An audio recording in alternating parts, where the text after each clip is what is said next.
욥기서 42장 7절에서 9절이요. 우리 한 목소리로 함께 읽겠습니다. 여호와께서 욥에게 이 말씀을 하신 후에 여호와께서 대만 사람 엘리바스에게 이르시되 내가 너와 내 두 친구에게 노하노니 이는 너희가 나를 가리켜 말하는 것이 내 종 욥의 말같이 옳지 못함이니라. 그런즉 너희는 수소 7과 순양 7을 가지고 내 종 욥에게 가서 너희를 위하여 번제를 드리라. 내 종 욥이 너희를 위하여 기도할 것인즉 내가 그를 기쁘게 받으리니 너희가 우매한 만큼 너희에게 갚지 아니하리라. 이는 너희가 나를 가리켜 말하는 것이 내 종 욥의 말같이 옳지 못함이라. 이에 대만 사람 엘리바스와 수아 사람 빌닷과 나아마 사람 소발이 가서 여호와께서 자기들에게 명하신 대로 행하니라. 여호와께서 욥을 기쁘게 받으셨더라. 아멘. 욥과 세 친구가 좋지 않게 헤어진 것이 분명합니다. 그도 그럴 것이 자식을 잃은 아버지의 마음에 대못을 받고 온 것 아닙니까? 사람 사이에서도 해서는 안 될 말들이 있다는 것을 우리가 알게 됩니다. 우리가 인간이기 때문에 육체를 가지고 있기 때문에 마음이 한번 틀어지면 바로 잡기가 쉽지 않습니다. 그러나 하나님의 뜻은 과연 무엇일까? 화해하는 겁니다. 친구들 입장에서는요, 욥을 위해서 해준 말입니다. 고난의 원인을 찾아서 어떻게 하면 해결할 수 있는지, 어떻게 하면 하나님과의 관계 또 복을 회복할 수 있는지 그 원인을 찾은 겁니다. 그 원인이 무엇이냐? 죄였습니다. 그럼 어떻게 친구들은 이런 생각을 하게 되었을까? 욥에게 일어난 사건을 보고 생각한 것입니다. 친구들도 기도하는 사람들입니다. 또 친구들도 욥에게 와서 위로를 해 주었을 것입니다. 그런데 와서 보니까 현실이 너무나 처참한 것이에요.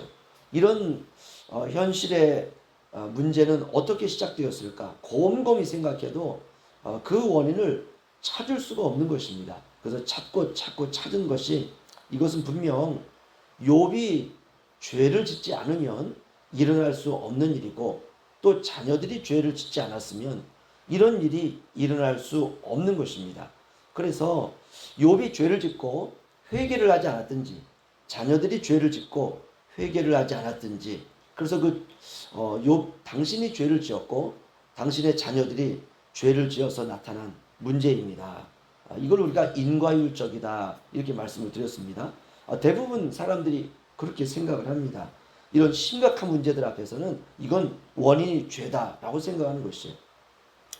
예를 들면 옆집 순이네와 그 옆집의 개똥이네가 서로 말을 하지 않고 지냅니다.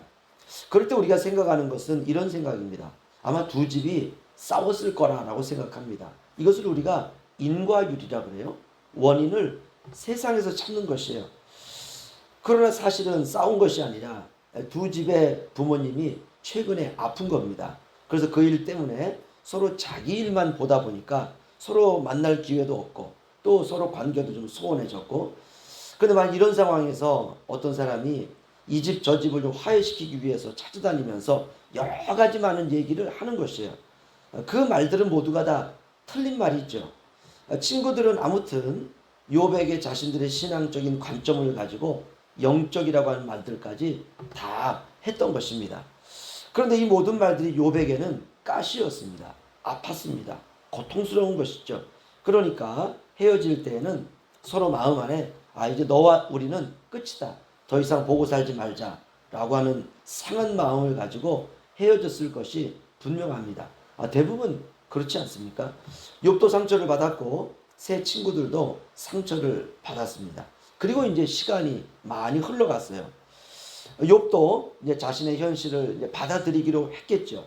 하나님께서 욥의 마음과 환경을 만져 주셨습니다. 또 아내를 위해서라도 욥이 계속 죄를 뒤집어쓰고 주저앉아 있을 수만은 없는 것입니다. 또 친구들도 시간이 좀 지났기 때문에 어느 정도 이제 잊혀져서 살아갔을 것입니다. 그러던 어느 날 하나님께서 새 친구에게 말씀하시는 것입니다. 7절 8절 제가 읽어드리죠. 여호와께서 욥에게 이 말씀을 하신 후에 하나님 여호와께서 대만 사람 엘리바스에게 이르시되 내가 너와 내 두 친구에게 노하노니 이는 너희가 나를 가리켜 말하는 것이 내 종 욥의 말 같지 옳지 못함이다.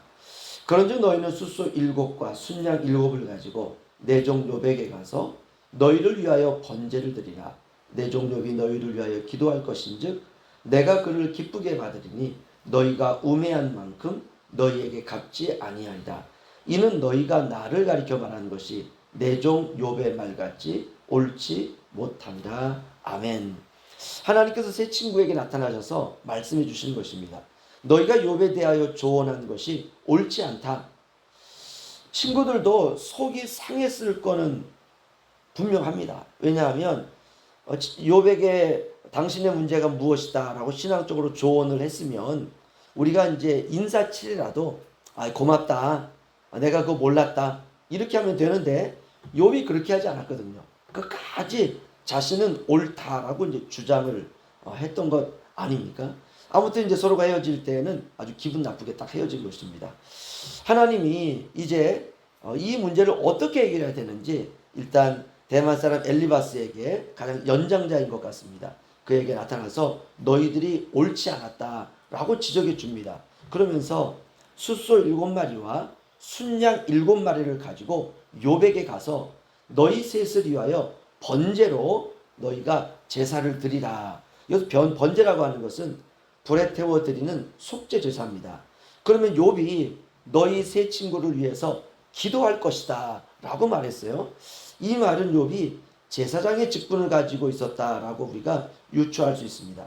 욥이 기도하면 하나님께서 옳지 않은 일을 한 세 친구들의 우매함을 하나님이 그대로 갚지 않으시고 용서해 주신다는 것이에요. 이 세 친구가 과연 어떻게 했을까? 그대로 순종합니다. 우리가 이걸 신앙이라 그래요. 우리가 때로는 신앙적이라고 하면서 옳지 않은 말을 할 때가 있습니다. 누구나 그렇습니다. 특별히 신앙인들에게도 그럴 때가 있습니다. 신앙인들은 다 진리를 가지고 있지 않습니까? 그래서 영이 살아있어요. 그래서 영적이라고 하는 말을 할 수가 있습니다. 들어보면 맞죠. 그런데 옳지 않을 때가 있습니다. 왜냐하면 우리가 하나님이 아니기 때문에 그렇습니다. 이럴 때 용서라고 하는 순종을 배우는 것입니다. 거기까지 가는 거예요. 이것이 바로 욥기입니다. 이것이 바로 신앙생활에서 우리가 됨이라고 하는 그 자리까지 가는 것입니다. 내가 잘못한 것이 없는데 왜 용서를 구해야 되는가? 이렇게 하나님께 반문할 수가 있습니다. 안 됩니다. 성경은 이 부분에 명확한 선을 긋고 있습니다. 마태복음 5장 44절에 보면 나는 너희에게 이르노니 너희 원수를 사랑하며 너희를 박해하는 자를 위하여 기도하라. 무슨 말입니까? 사랑만 하라는 것이에요. 이것이 바로 진리입니다. 새 친구는 하나님께 순종을 배웁니다. 새 친구들의 말이 100% 틀렸을까? 그렇지 않습니다. 그 속에 맞는 말도 있어요. 그러나 그들은 생각했습니다. 하나님이 다 틀렸다 하면 다 틀린 거예요. 하나님이 내가 말하는 게 틀린데 하나님이 다 맞았다 하면 맞는 것입니다.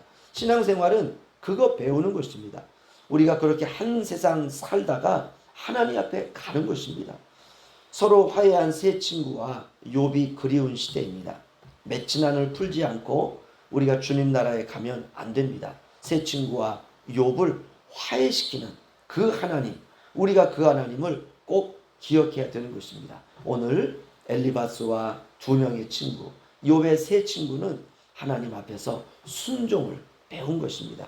우리 이 땅을 살아가면서 우리 하나님 말씀을 통해서 그 말씀대로 우리가 살다가 주님 앞에 가는 오늘 이 새벽에 나온 저희들 되시기를 주의 이름으로 축원합니다. 기도하겠습니다.